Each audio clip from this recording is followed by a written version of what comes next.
তো ভাই গতকাল যে ঘটনাটা ঘটেছে, মোদির সাথে ট্রাম্পের যে প্রেস ব্রিফিং ছিল, সেই প্রেস ব্রিফিংয়ের শেষ পর্যায়ে গিয়ে এক ভারতীয় সাংবাদিক ডোনাল্ড ট্রাম্পকে প্রশ্ন করার পর আর ডোনাল্ড ট্রাম্প যে উত্তর দিয়েছে সেটা নিয়ে কিন্তু সারা বাংলাদেশ এখন তোলপাড়। শুধু সারা বাংলাদেশই না, ভারতেও তোলপাড়।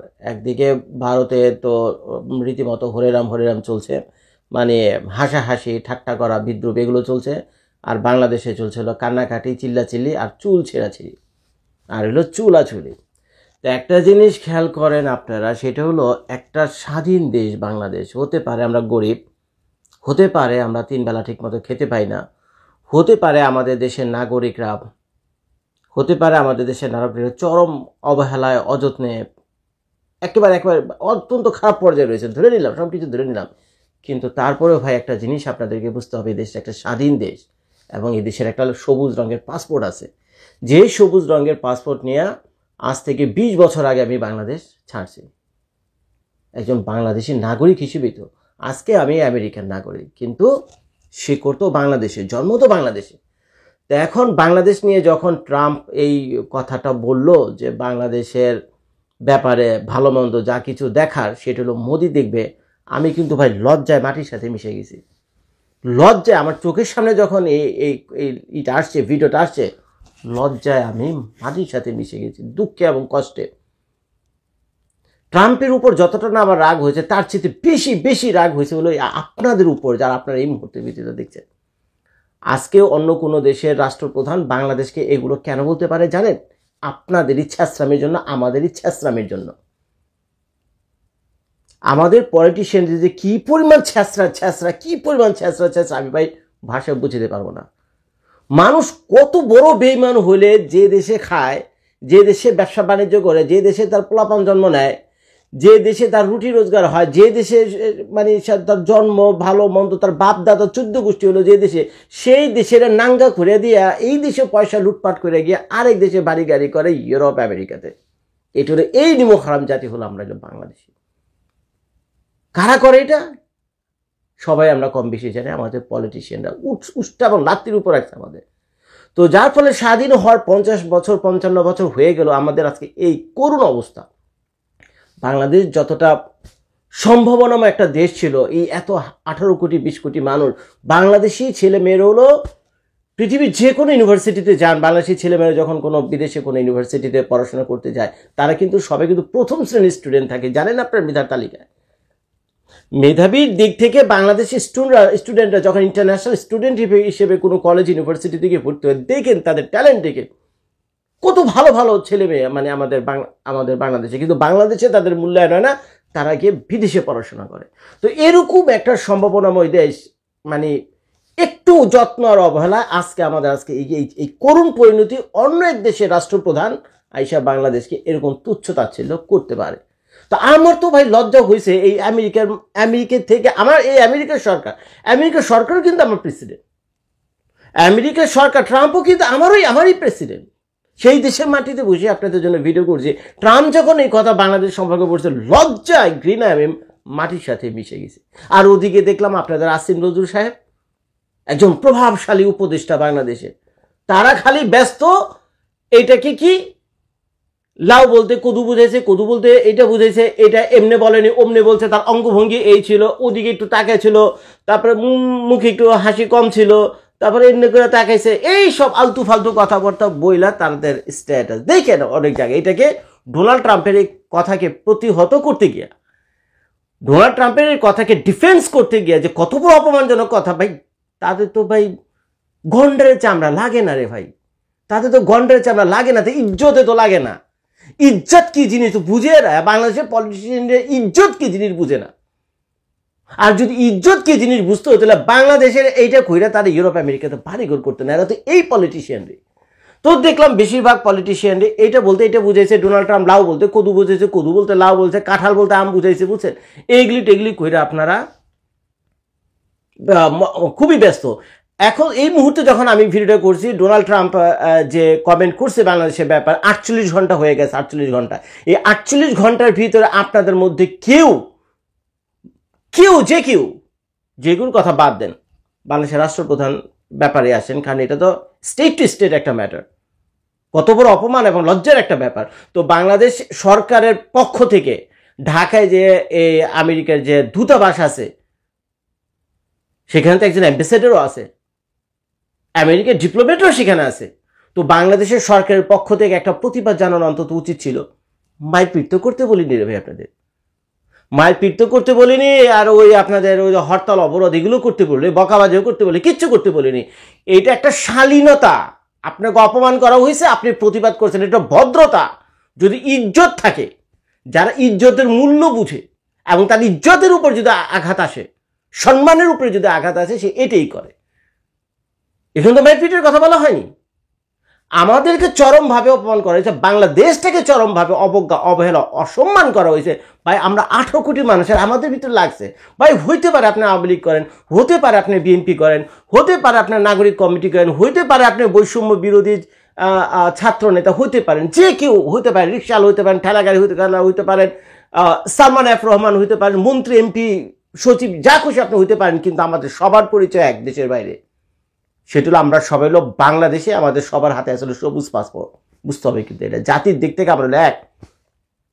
আমাদের ইন্টারনাল ম্যাটারে কি হয়েছে না হয়েছে, কেমনে হয়েছে, কি হয়েছে, ভারতের সাথে কেমনে কি করুম, কিভাবে কি ডুলুম, কে অন্যায় করলো, কে ভালো করলো, শেখ হাসিনাকে নিয়ে কি সমস্যা হয়েছে, তাকে আনবো না, রাখবো না, বিচার করবো না, ফাঁসি দেবো, কি করবে না করবো, this is all our internal matter, this is all our internal matter. কিন্তু ট্রাম্প সাহেব যখন একটা স্বাধীন সার্বভৌম রাষ্ট্র সম্পর্কে এগুলো যদি এবার যদি বলে, তো ভাই কষ্ট তো লাগে। এখন আমি এর আগের ভিডিওতে আমি আপনাদেরকে বলছি, এটা ট্রাম্প জেনে বুঝে এটা বলেনি, এটা স্লিপ অফ টাংও হতে পারে।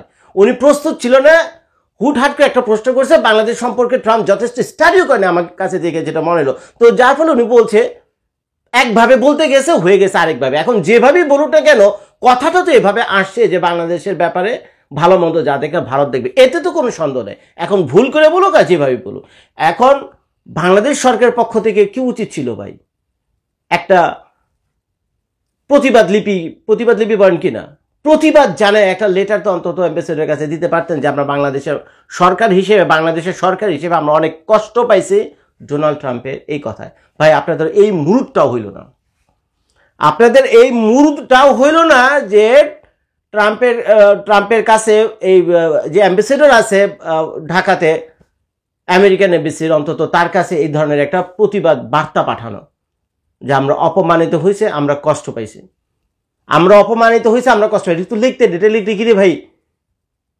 এটা লিখলে কি হইতো? ট্রাম্প তার এই বিয়ে এনে আপনার ধরে লয়ে যেত, ট্রাম্প তার সিআই পাঠায় আপনারে কিছু করতো না রে ভাই। এটা একটা সভ্য দুনিয়ার নিয়ম। আজকে ডোনাল্ড ট্রাম্প গ্রিনল্যান্ড কিনতে গেছে না? ডেনমার্ক ছোট্ট একটা দেশ, জনসংখ্যা 50 লাখ না 60 লাখ জানি জনসংখ্যা। ডেনমার্ক ছোট্ট একটা দেশ, জনসংখ্যা 50 লাখ না 60 লাখ। এই ন্যাটোর ফাউন্ডিং কান্ট্রি ডেনমার্ক। যখন ডোনাল্ড ট্রাম্প এই গ্রিনল্যান্ড কিনতে চাইলো, আর ডেনমার্ক কার মালিকানাধীন, গ্রিনল্যান্ড কার মালিকানাধীন? ডেনমার্কের মালিকা। কি ডেনমার্ক প্রতিবাদ করেনি? ডেনমার্ক তো জানে, এবং গ্রিনল্যান্ডের অধিবাসী তারাও জানে, যদি ডোনাল্ড ট্রাম্প সত্যি যায় তাহলে ফুদিয়ে উড়িয়ে দিতে পারে। হ্যাঁ, আমেরিকার সেই শক্তি, সামর্থ্য, সামরিক ক্ষমতা সবই আছে, কিন্তু প্রতিবাদ করছে। দেখছেন ডেনমার্কের যে রাষ্ট্রপ্রধান যে মহিলা আছে কি বলছে ট্রাম্প সম্পর্কে? পড়েন গিয়ে পড়েন। এটাকে বলে প্রতিবাদ।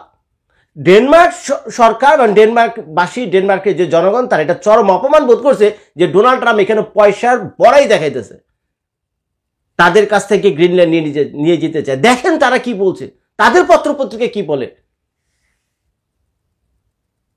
ওদিকে আবার দেখেন পানামা খাল যখন পানামা খাল নিয়ে যখন ট্রাম্প উল্টাপাল্টা কথা বলা শুরু করলো পুরো নিয়ন্ত্রণ করার জন্য, কি পানামা সরকার প্রতিবাদ করেনি?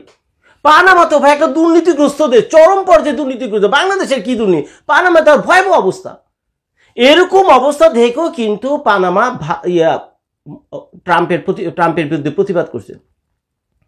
দেখেন তাদের রাষ্ট্রপ্রধান থেকে নিয়ে শুরু করে তাদের পত্রপত্রিকা দেখেন কি সব লেখাঝোকা।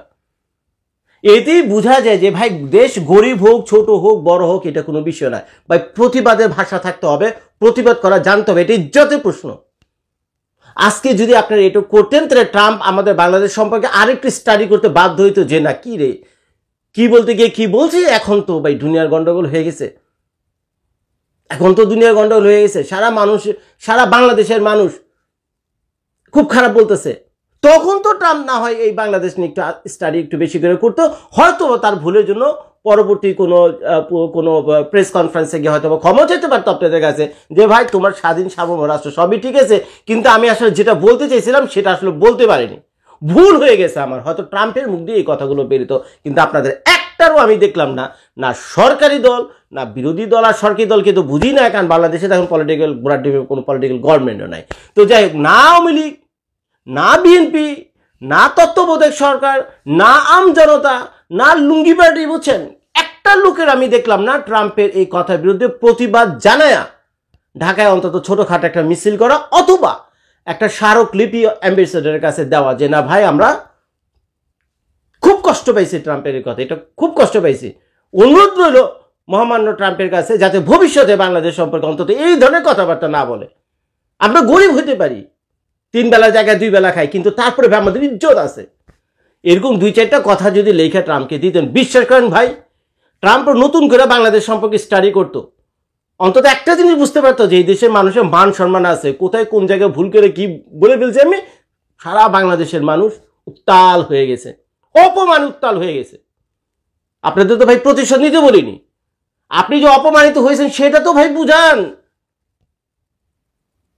এই হইল ভাই আমাদের বাংলাদেশের অবস্থা। আমি আমেরিকার মাটিতে বসে 2টা ভিডিও করছি ডোনাল্ড ট্রাম্পের বিরুদ্ধে গিয়ে, যেখানে ডোনাল্ড ট্রাম্প চাইলে 2 মিনিটের ভিতরে আমার বাড়ি থেকে উঠে নিয়ে যেতে পারে। বেটা তুই আমার বিরুদ্ধে কথা বলস কি লেগে, তোরে বেটা এই দেশে আইনা খাইতে দিছি, থাকতে দিয়েছি, তোর পোলাপানকে বিনা পয়সা আমরা এখানকার কলেজ ইউনিভার্সিটিতে পড়াইছি, তোর আইসিএস আবার অনেক দেশ থেকে তোর আমরা নাগরিক বানাই এখানে রাখছি, তুই আবার আমার বিরুদ্ধে কথা বলস, আমেরিকার বিরুদ্ধে কথা বলস। 2 মিনিট আমার এখান থেকে উঠে নিয়ে যেতে পারে, কিন্তু তারপরে আমি সাহস করে বলছি, কারণ আমার কাছে মনে হয়েছে যেটা অন্যায়। ট্রাম্প যেটা বলেছে, ভুল করে বলুক, স্লিপ অফ টাং হোক, জেনে বলুক না জেনে যেটাই বলুক না কেন, কথাটা ঠিক করে। একটা স্বাধীন সার্বভৌম রাষ্ট্র সম্পর্কে এই ধরনের অপমানজনক কথাবার্তা এটা হতে পারে না, বুঝছেন। তা আজকে যদি আমরা আমাদের প্রতিবাদটা ঠিক মতো জানাইতে পারতাম, আমি আমার জীবনের ঝুঁকি নিয়ে হইলো আমি আমেরিকাতে বৈশাখ প্রতিবাদ করছি, ট্রাম্পের প্রত্যেকটা কথা প্রতিবাদ আমি করছি। আপনারা কি ভাই পারতেন না? বাংলাদেশ থেকে পারতেন না এগুলো? আমি যেটা বললাম না বিএনপি না আওয়ামী লীগ, আরে ভাই জাতির স্বার্থে তো সব প্যান্ট খুলার ব্যাংক হয়ে একসাথে লাইনে দাঁড়িয়ে যাওয়ার কথা। জাতীয় ইস্যুতে সবার তো প্যান্ট খুলার ন্যাংটা হয়ে একসাথে রাস্তায় দাঁড়িয়ে যাওয়ার কথা। বাংলাদেশের সাথে যদি কোনো দেশের গন্ডগোল লাগে, আপনারা খারাইবেন না? দেশকে বাঁচানোর জন্য লাগবেন না? যুদ্ধ করতে আসবেন না? খারাইবেন, লাইনে এসে খারাই যাবেন না? তো এটা হলো জাতির প্রশ্ন, বুঝছেন না? জাতির প্রশ্নে আপনারা নিজেদের ভিতরে যে ইন্টারনাল কনফ্লিক্ট আছে, আপনাদের নিজেদের মধ্যে যে ইন্টারনাল কনফ্লিক্ট আছে, যার সাথে যত কনফ্লিক্ট আর দ্বন্দ্ব থাক না কেন ভাই, জাতীয়ত প্রশ্নে তো সবাই আমরা এক। এখন যে সমস্যাটা তৈরি হয়েছে, এই যে সারা ভারতের মানুষ আমাদের দিকে হাসাহাসি করতেছে, আমার তো লজ্জা লাগে ভাই, আপনাদের লজ্জা লাগে না? যদি লজ্জা লাগে অন্তত একটা প্রতিবাদ লিপি, প্রতিবাদ বার্তা কেমনে কি লিখতে হয় আপনারা ভালো করে জানেন, আপনারা সরকার চালান, আপনারা বোঝেন এগুলো। আমি তো ভাই সরকার চালান আমি যাই না, আমি একজন সাধারণ নাগরিক, আমার ভাষায় আমি প্রতিবাদ করছি ভাই, আমি ইউটিউবে কি করতে পারি। কিন্তু আপনাদের করার আমার করার ভিতরে আকাশ পাতার পার্থক্য আছে। আমার কথা কয়জন শুনবে বলেন? আজকে বাংলাদেশ সরকারের পক্ষ থেকে ইউনূস সরকার যদি একটা প্রতিবাদ বার্তা পাঠায় মার্কিন দূতাবাসে, কি এমন ক্ষতি দেব ভাই আপনাদের? এতে তো আপনাদের ইজ্জত কমবে না, ইজ্জত আর বাড়বে রে ভাই। এতে আপনাদের ইজ্জত কমবে না, ইজ্জত আরো বাড়বে। ডোনাল্ড ট্রাম্প প্রশাসন পর্যন্ত জানতে পারবে যে না এই জাতির ইজ্জত আছে। ভুলভাবে কিছু একটা বলছিলাম, আজকে দেখো কত বড় একটা প্রতিবাদ হয়েছে এখানে। তো ভাই যা বলার বলছি, যা বোঝানোর বুঝাইছি, আর বেশি কিছু বলতে চাইলে ভাই আমার প্রেশার উঠে যাবে, বুঝছেন।